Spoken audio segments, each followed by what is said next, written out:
All right, Lunch and Learn community, you are in store for another amazing episode today. I had the pleasure of being able to welcome an esteemed urologist, and it's very difficult to get them, especially difficult to get them on the show. So anytime I get a chance to kind of educate you guys on all of the urinary issues that I usually have to refer out.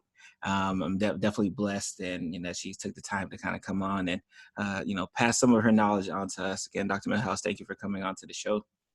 Thank you so much for having me. It's my pleasure to talk about something that I treat all the time, that we all treat. I know you see this all the time as well, that Dr. Berry, that doesn't really get a lot of attention. So 100%, especially from as an outpatient clinical physician. Before I went into the hospital setting, it was one of the more common complaints. Mm-hmm. And I throw a couple medications here and there, but my end goal was like, yeah, you're probably gonna have to see a urologist, because this is kind of really what they do. Like, I can help when medication can help, but sometimes medication can't help. What you got going on. So that's why even when I prescribe said medication, I always give that referral off, because hey, I know what I know, and I know what I don't know. Right. Important to know what you don't know. That's very important. The most important. 100%. I tell my residents all the time, like, guys, I don't care how smart you are. If you don't know where your limit ends, you're gonna be in trouble, right? And agree. Someone's gonna get hurt. So we never want that to ever occur. Yes. So, Dr. Milhouse, if I gave him an introduction about what's going on, but like, as far as especially, let's say I have a lot of people who like to skip the intro and like go straight to. I don't know why they do it. And I literally say this every episode, and they still skip right over. So I'm just trying to. I'm trying to pass forward the commercial and everything. We'll just get to the main episode. Tell them a little bit. May that be what in your bio about yourself and who you are, and how you got to where you're at today. Okay, so let me mute this. So I am a urologist. Obviously, I work in the Chicago area, a big private practice group called Dupage Medical Group. I did not even know what urology was until I got to medical school. Didn't even know that a field existed.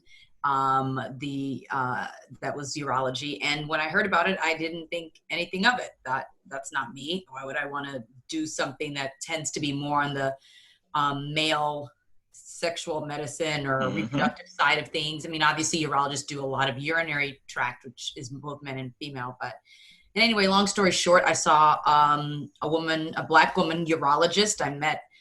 She gave us a lecture, and it changed my world, because I saw myself in her, and I thought, wow, if she is a passionate urologist, I want to figure out why she went into this field and why she loves it so much.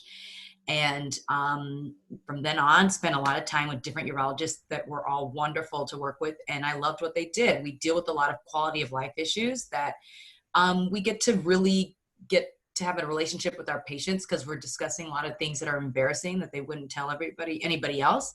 And I like that part of what we do. We do obviously a ton of surgery, which I love, but we also do a lot of medical management in the office, which is enjoyable too. So I'm here to show my passion. One of the main things that I do is incontinence, because I am what we call FPMRS urologist. So FPMRS is a subspecialty of urology, and it stands for female pelvic medicine and reconstructive surgery. Now, urinary incontinence obviously affects men and women, much more women than men. But FPMRS specialists can may have more skills to treat the harder to treat cases, that of incontinence that we get. So as a FPMRS subspecialist, I deal with probably 50 to 75% of my practice is incontinence. Wow. Okay. Yeah. and that's so very interesting. Like I said, we kind of alluded it to before, especially as a primary care, kind of the front lines where I typically get a lot of these symptoms. I didn't realize that you can really have a practice that only focuses on just that aspect. Oh, yes. So there's estimated 33 million people in the United States that have urinary incontinence. probably more. Probably those numbers are underreported, but that's a lot of people out there that are, suffering from something and need help. So for the Lunch and Learn community members out there, can we let's talk about what urinary incontinence is? Like what does that even mean to someone? And when would they know? Like let's say they don't have a doctor like me who always sends them to a urologist. When would they know to even go to see one? So urinary incontinence is any unintended loss of urine or leakage, okay? And it could be as little as a drop or two, or it could be a whole, complete accident, soaking your undergarments, running through diapers or pads or soaking the bed.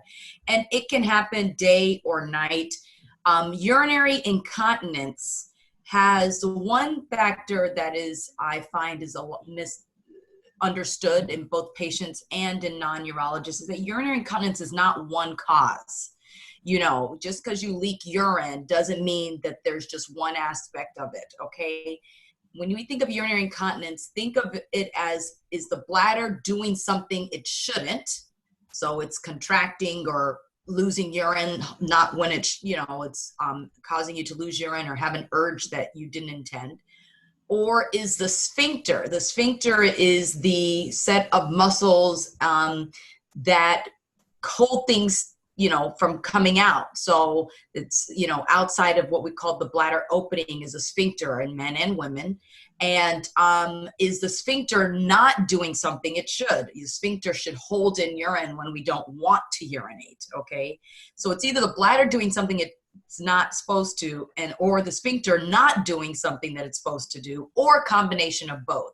And so the different causes of urinary incontinence are extremely important to know how to treat a patient, because certain types, depending on the type, you might be getting a treatment that is completely useless to you because somebody may not understand that this is not the type of leakage.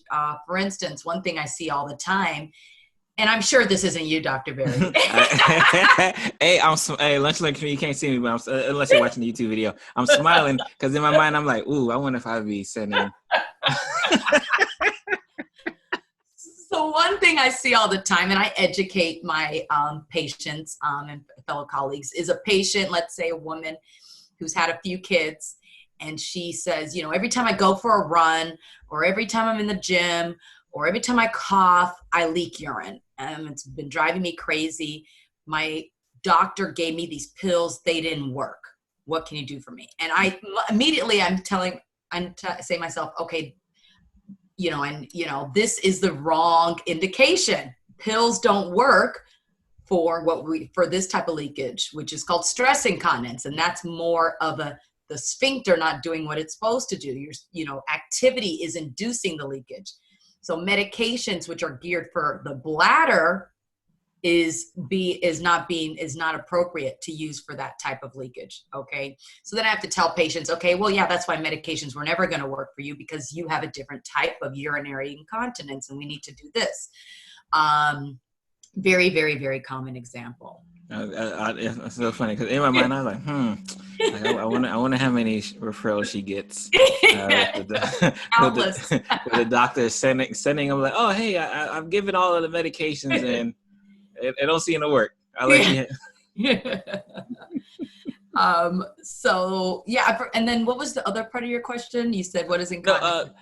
Just in regards to, and I guess you kind of answered as far as like when would it be time to see a urologist? Like, oh yes, yeah. So I think it's perfectly appropriate for patients to try a medication or to go over behavioral changes with their primary physician. In general, things, the behavioral aspects, especially, those are good habits for anybody, so avoiding the triggers, coffee, tea, soda, those things, practicing maybe Kegel exercises, which we can talk about a little bit later. But when it would be appropriate is if certainly a medication, you've tried one or two medications and it doesn't work. I would not go through the gamut. There's probably I think there's 5 to 7 of these medications. Don't go through the gamut of these whole medications before you send a patient to a urologist. I think after the first, and surely and definitely after the second medication, if you've tried 2 and it doesn't work, please send a patient to us. If a patient is the stress incontinence category, like cough, laugh, sneezing, exercise, running, jumping, it's probably best to go ahead and send that patient right away to urology anyway. Because you can't, again, that's the type of patient you wouldn't prescribe a medication for. So, and I have no problem, if you don't feel comfortable, if you'd rather just us go through the, figuring it out, send them our way from the beginning. I got some colleagues like that too. They're like, oh, yes. Well, I don't even deal with that system. Yeah. Let's, if it's not straightforward, absolutely send it to us, right away. So, and you talked about some of the causes. You obviously mentioned pregnancy. Like, what are some other risk factors? Yeah.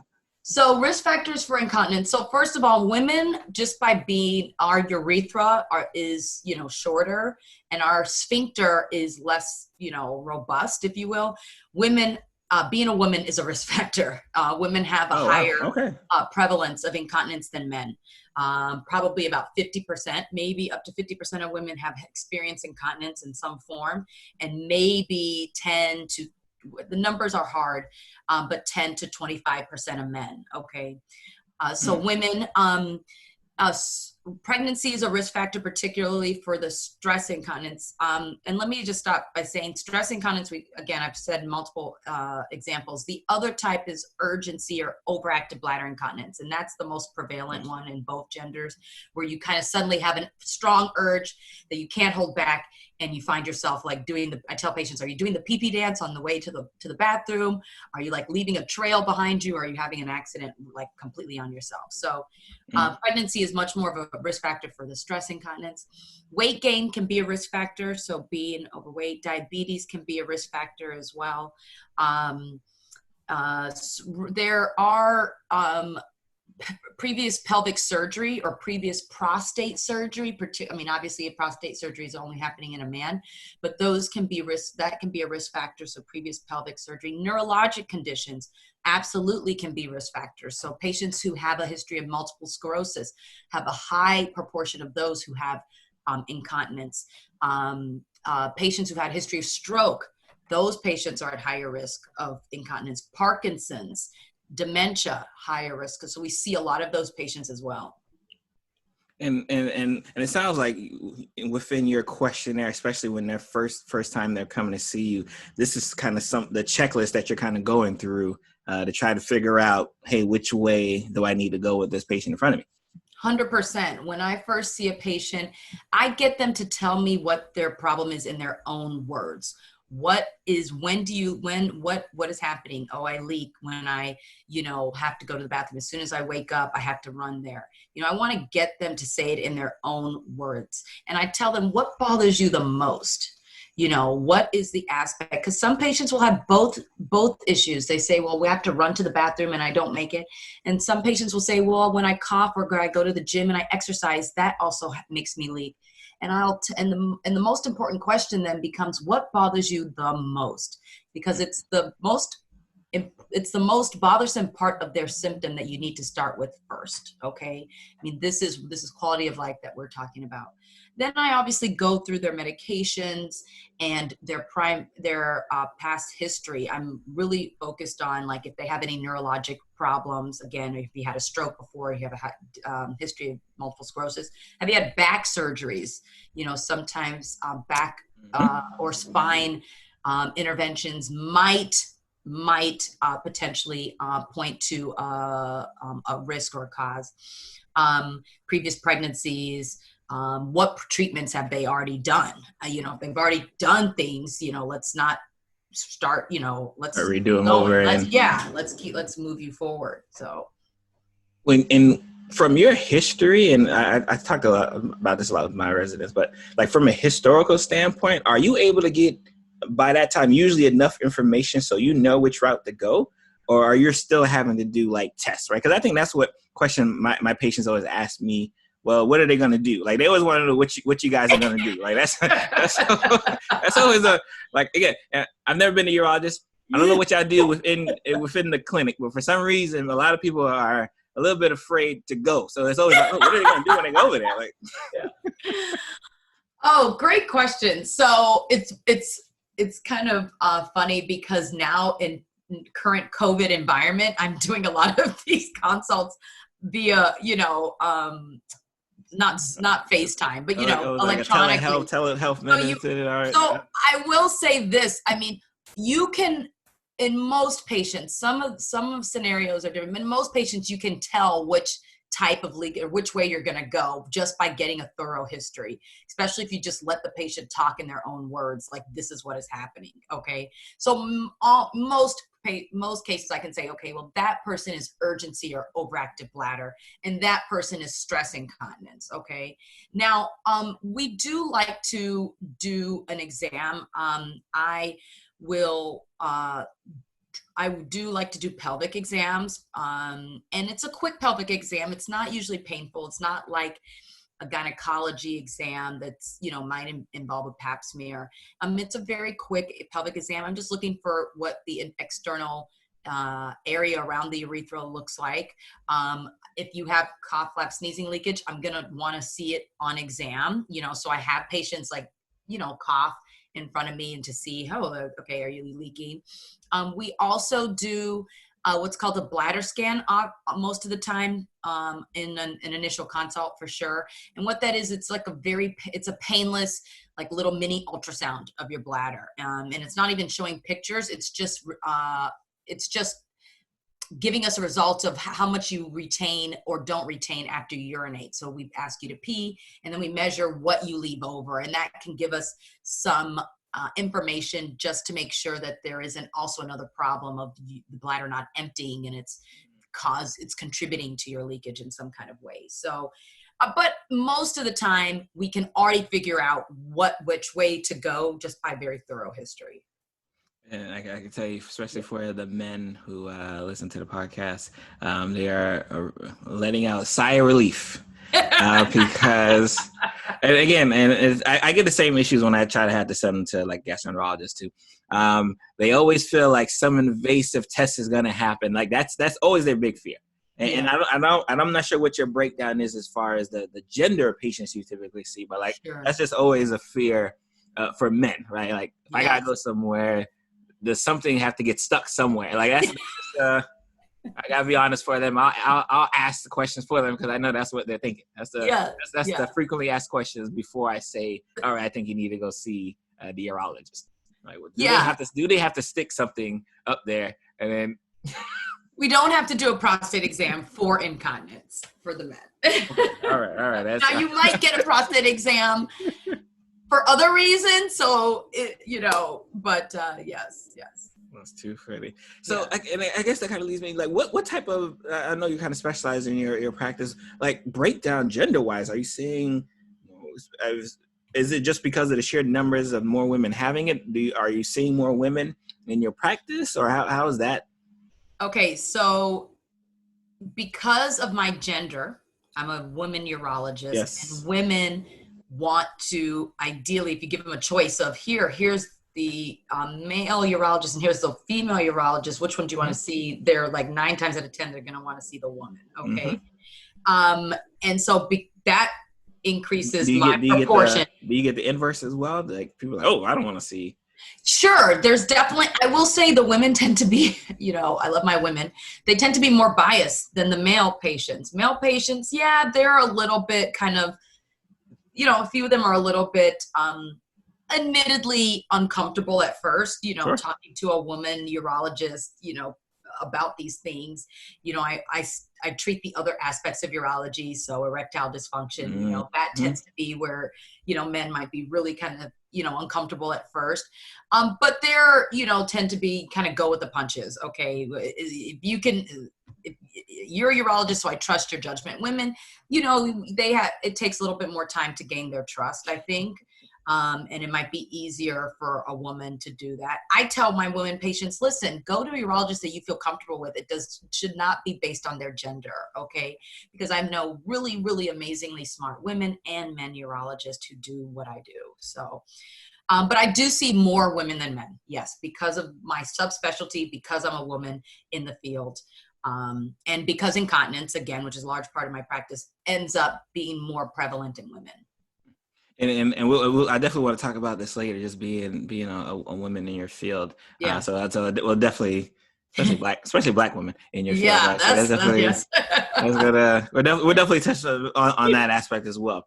And Yeah. so you talked about the different types. Now, is it possible? Again, I get this question too. Is it possible to have both? Right? Like, is it possible for medications to work, but you still have the other one where medications don't work? 100% completely possible. In fact, I would say probably evolve, especially in women. So in men, the most prevalent type by far is the overactive bladder or urge incontinence. That probably affects, of all the men who have incontinence, probably 50 to 80% are purely, of that variety, if you will. The other type of incontinence, the stress incontinence, like cough, lap, sneezing, exercise, induced, that is much less common in men. The single biggest risk factor in men for that type of incontinence is previous prostate surgery. So we see when I see men who have that, I would say most of those patients have a history of either prostate cancer and having treatment for that. We know the treatments for prostate cancer increase the risk of incontinence, or they've had some sort of prostate procedure for, benign condition, or they've had a pelvic surgery, like a radical surgery for rectal cancer or colon cancer. So that tends to be a specific subset of patients. In women, they are much more likely to have the combo, like you're saying, where they have both types. And then again, that's when that question, what bothers you the most, is the most important. Because if a patient is most bothered by their urgency overactive bladder, but then I do something to treat just the cough, lap, sneezing, they're still going to be quite upset and bothered. So we really need to listen to the patient and treat the thing that bothers them the most, even though the other thing might be the easier one to treat. The minor one might be the easier one to treat. We need to treat the thing, listen to the patient, treat the patient, not what you see or what you want to do. So yes, 100% you can have both. And I'm very intentional about educating my patients on these two types. I tell them, because I want them to understand why we're doing things, why we're doing these in a stepwise fashion, why I'm not doing something, but I'm doing this. This is because you have these two types. We have to treat this type first, and this is the ways that we're going to treat this type. So ignore the other type for the moment. We'll get back to that other type later. And, I will tell you, if I had all my, 10 of my patients lined up, they would say, yep, that's her. That's what she says. So, yes. So when you get to that point when you're like, all right, I know which one we're dealing with, right? I've got the history, I've got the symptoms, I've done the inpatient room testing, and now I know I need to treat. What are some of your treatment options? I know we talked some medications on one side, and like, what are some of the treatment options that are out there? So for overactive bladder urge incontinence, which is by far the most prevalent one, it goes in there's a stepwise fashion. So we start with behavioral changes and recommendations. That means cutting down or cutting out your coffee, your soda, your tea intake, monitoring your fluid intake. That means going to the bathroom. Like, let's say you're somebody who kind of waits too long to go to the bathroom. That means, okay, now I want you to go to the bathroom maybe more on a timely fashion, every 3-4 hours. That means maybe working on Kegels, where you use those muscles in our pelvis that support us to, incorporate that and get that stronger. So those are the behavioral modifications. Then we will consider medications. These medications, there's a large many of them. And so we might try at least 2 medications. I usually don't try more than 3, because after that, it's unlikely that medications further, the 4th and 5th and 6th one will work. So I try to move patients along. And then beyond medications for overactive bladder, this is where a lot of patients and physicians that aren't urologists don't know that there's actually more out there. So there are 3 FDA approved treatments beyond medications for overactive bladder. There's something called posterior tibial nerve stimulation, or PTNS. And that's where, interestingly enough, the posterior tibial nerve, which is in our ankle, can get stimulated. And this is a branch of the sacral nerve, S3 nerve, yes, that helps control our bladder. So by stimulating this nerve in your ankle, which this is a very minor office procedure, if you call it a procedure, it's like, basically you sit there and read a book and you get this acupuncture, thing for 30 minutes. But by doing that on a regular basis, that can help control the bladder, believe it or not, in a proportion of patients. So that's an FDA-approved treatment. Another FDA-approved treatment is Botox injections in the bladder. So Botox, everybody knows about Botox. Oh, yes. Obviously, cosmetic Botox is out there, but Botox is indicated, has 8 or 9 different indications across the medicine. And one of them is overactive bladder.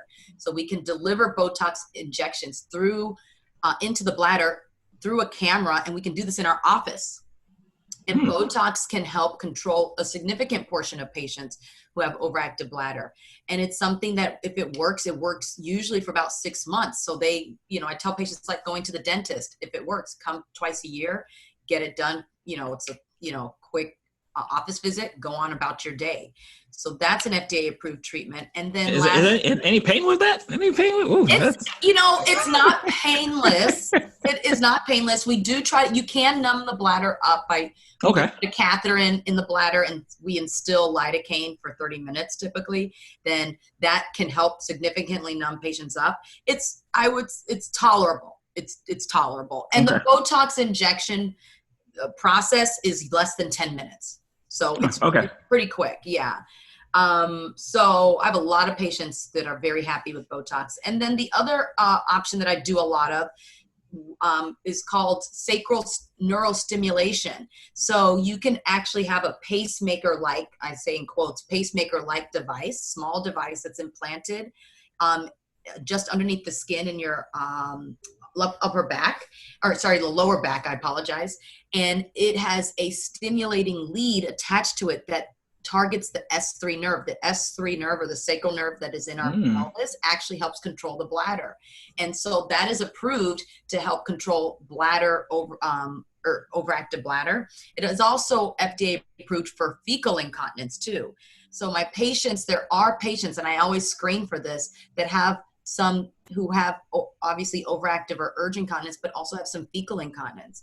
And so if a patient like that comes to me and we've tried medications, I tend to push them towards, for sure, this last option, or this option, because I say it's like a 2-for-1. I can do this procedure that might help you on both ends. But certainly it is absolutely available for patients who just have overactive bladder without the fecal side of things. And it's a very, very minor procedure. This is not major surgeries. None of these options are major interventions. Okay.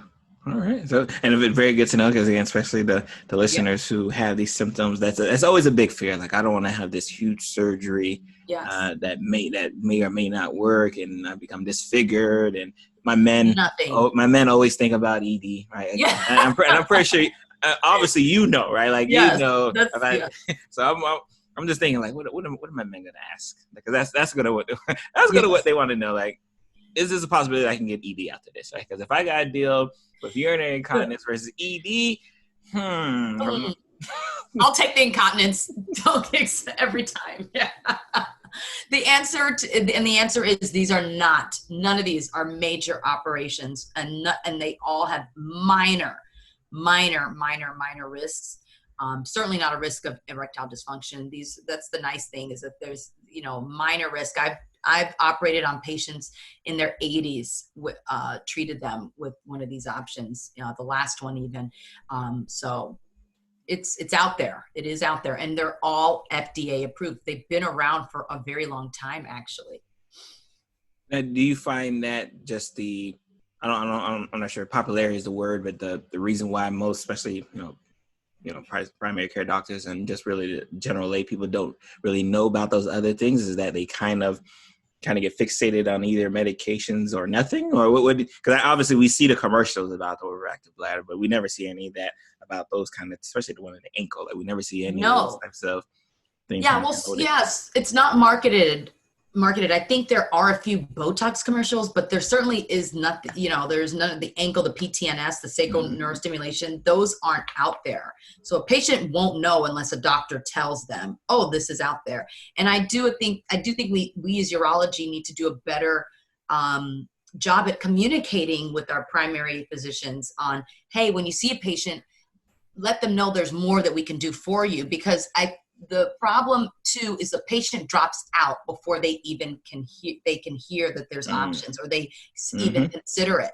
So you give a patient a medication, you tell them to go see a urologist, they're going to say, well, this medication doesn't work. What is the urologist going to do that's different? Give me another pill. Yes. I don't know of any other options. If they don't know, they don't know. And then they just feel like, I'll just deal with it.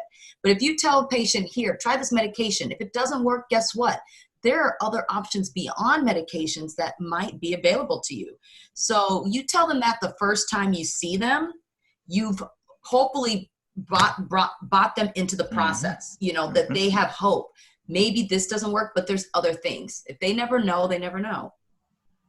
And for your patients who aren't necessarily dealing with the overactive side, but dealing with the stress side, the pelvic floor issues, what are those options that are out there for them? So in that stress incontinence, which again, you perfectly stated, pelvic floor issues, it's a sphincter problem. It's not supported. And so when you do an activity, it transmits pressure or stress to your pelvis, and urine leaks out because it's not supported anymore. Okay. And so all the options are designed to try to buff up or re-support your urethra. So one option, which almost every patient probably knows about before they even walk in the door, is your Kegel exercises. Okay. So I tell, are those effective? Is that? They can be effective. Yes. I mean, if you have severe enough stress incontinence, it probably will not be effective. Okay. It also takes a lot of persistence and knowing what to do. So I will say probably half of women think they're doing or men think they're doing a Kegel, and they're not. They're pushing, they're like bearing down. I tell patients, pretend like you're sucking something in. Pretend like you're holding in, this is very blunt, you're holding in a fart. Pretend like you're holding in a fart.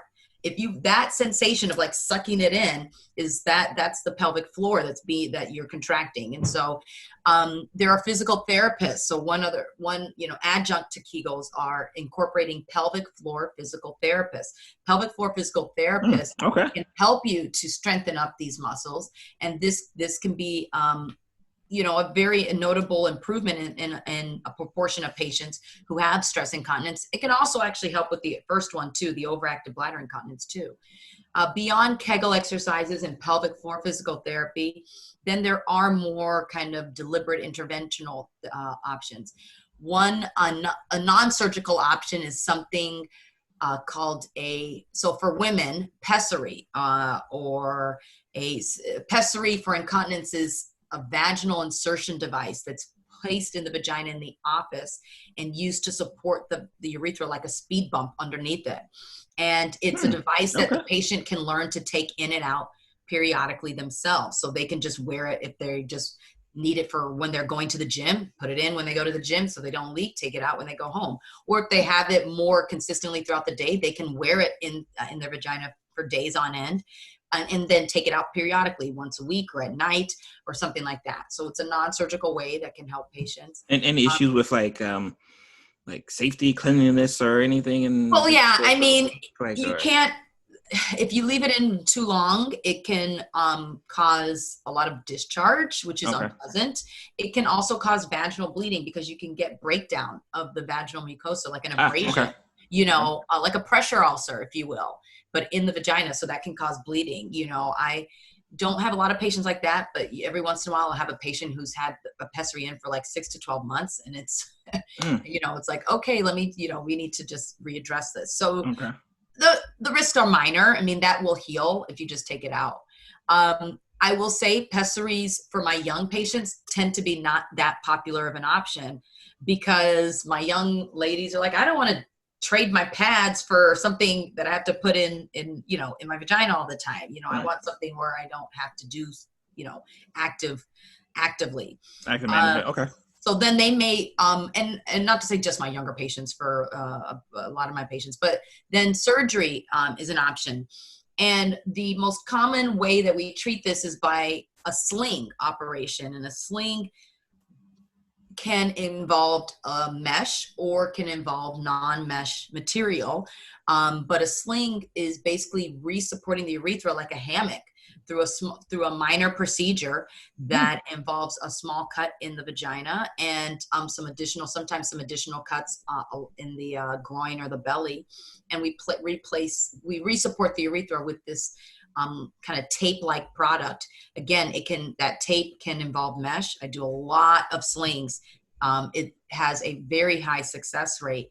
And in some patients, they may opt for what we call an autologous sling, so that they use part of their own tissue instead of mesh to form the sling that we use to then support the urethra.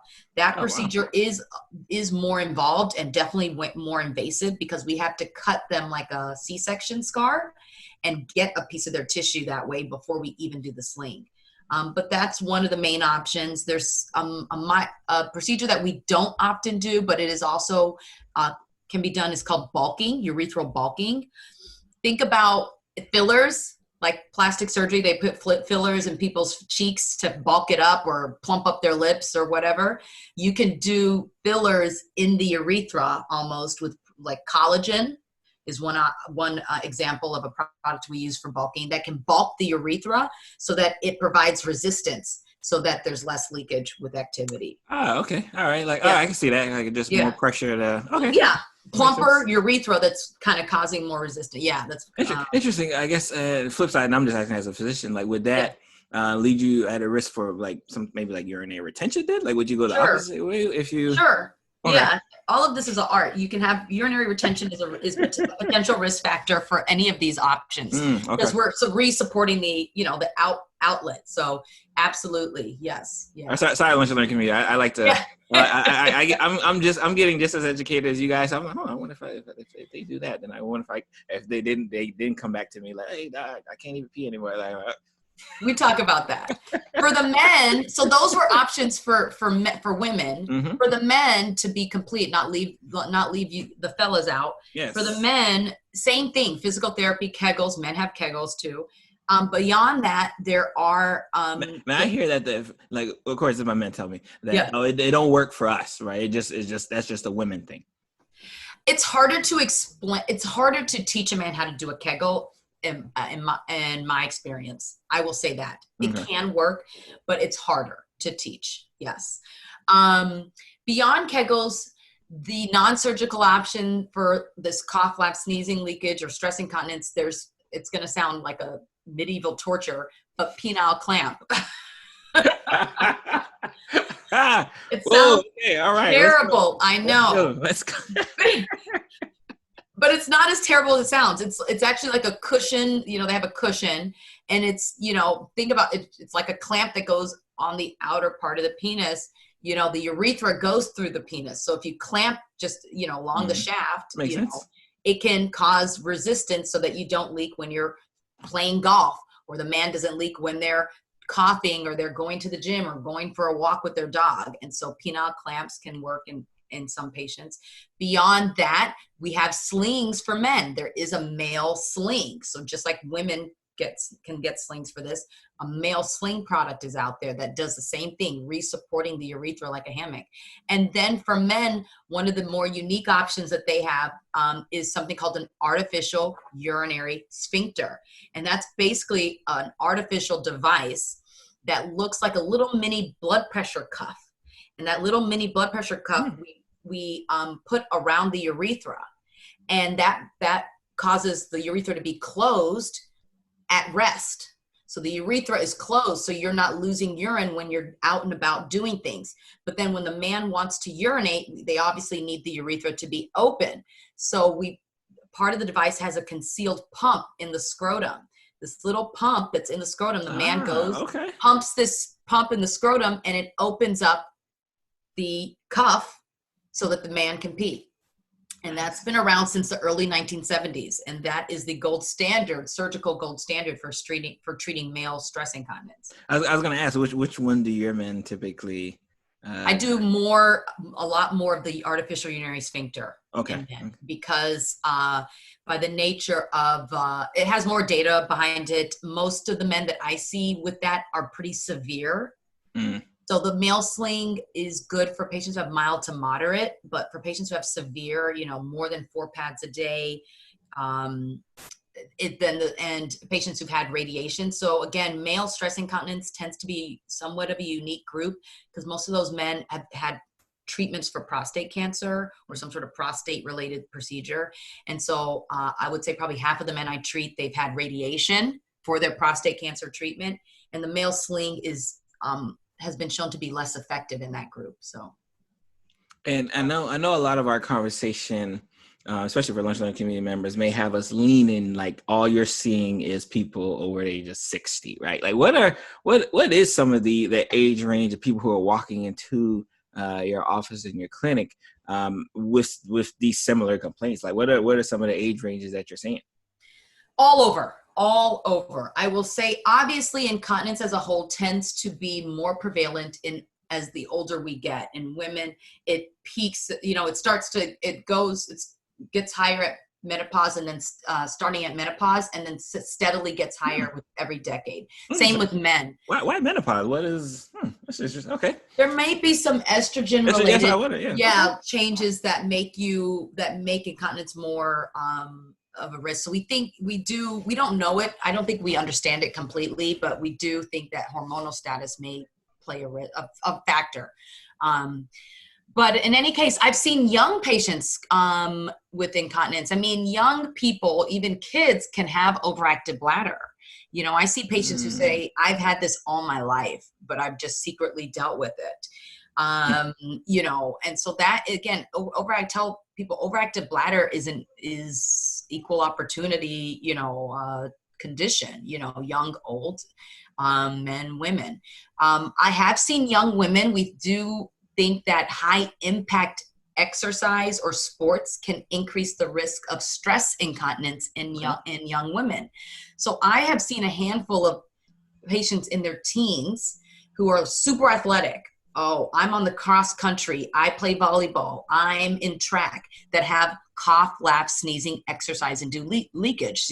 Track player, every time she runs and she jumps on the hurdle, she's squirting out urine unintentionally. Never has been pregnant, never has had any kids, nothing that you would, those common risk factors that you would expect. Super skinny, very athletic built, but has this incontinence. So it can affect even the young people.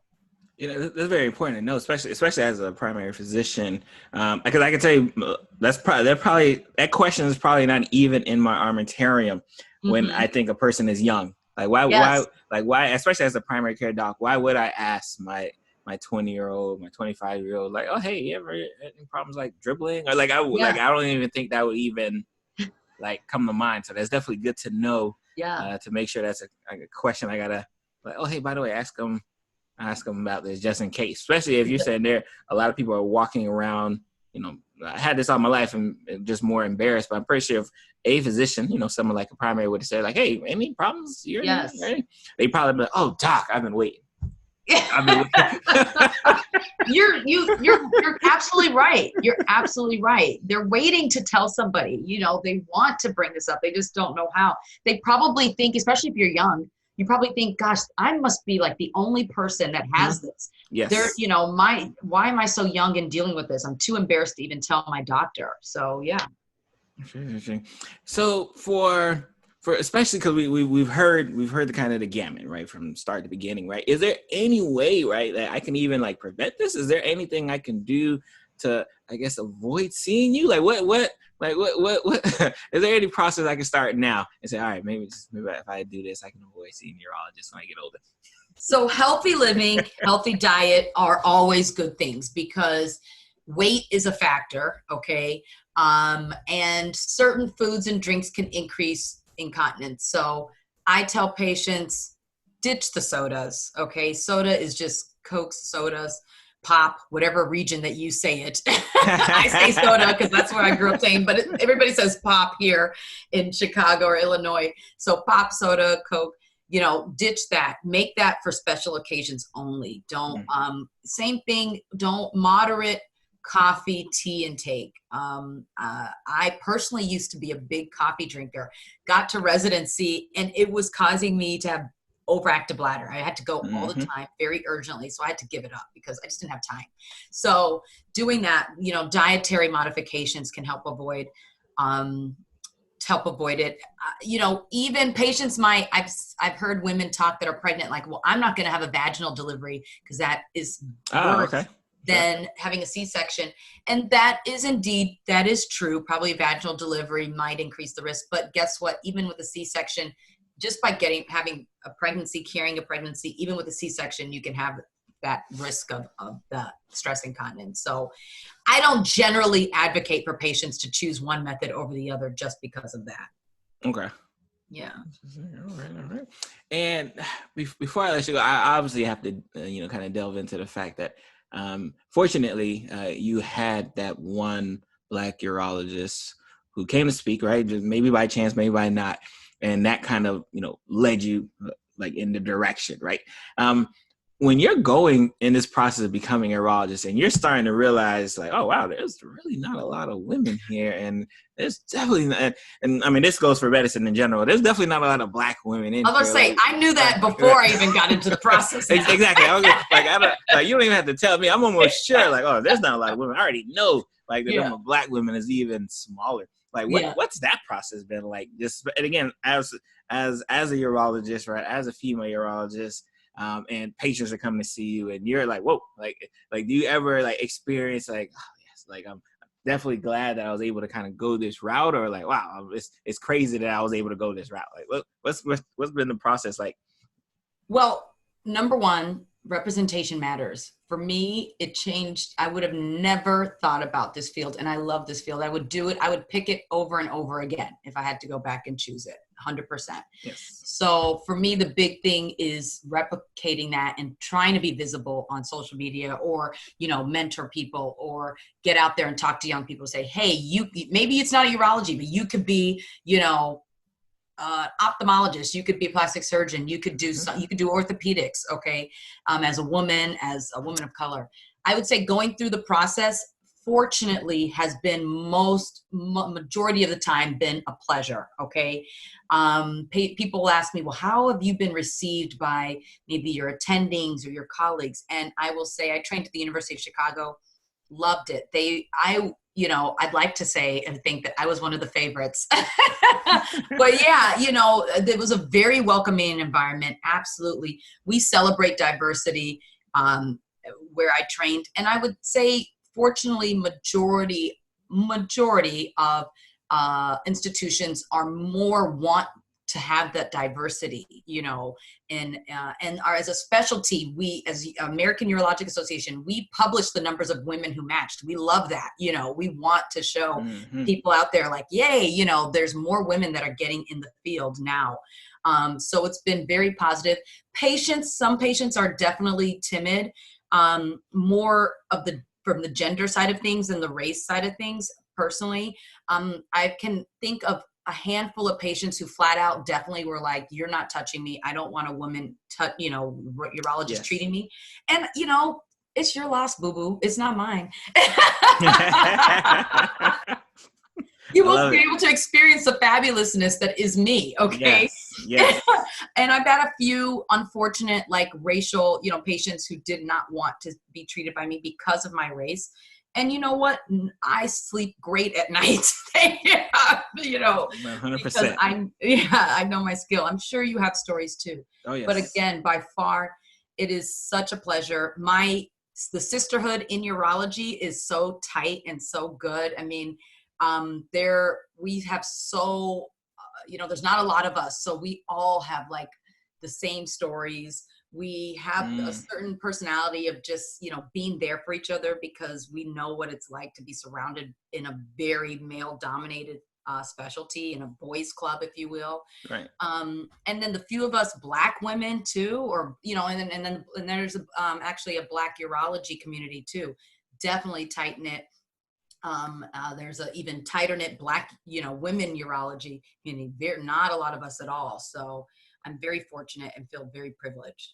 And what are some of the numbers again? I'm sorry, just kind of give. 8-9% women in practicing in urology. Yes. Wow. One of the lowest specialties that have it. It used to be the lowest. I don't know if it's the lowest still, but it is definitely top. At the bottom. Top 2 or 3. Wow. And Black urologists, ooh, baby, 2% maybe. Wow. Yes.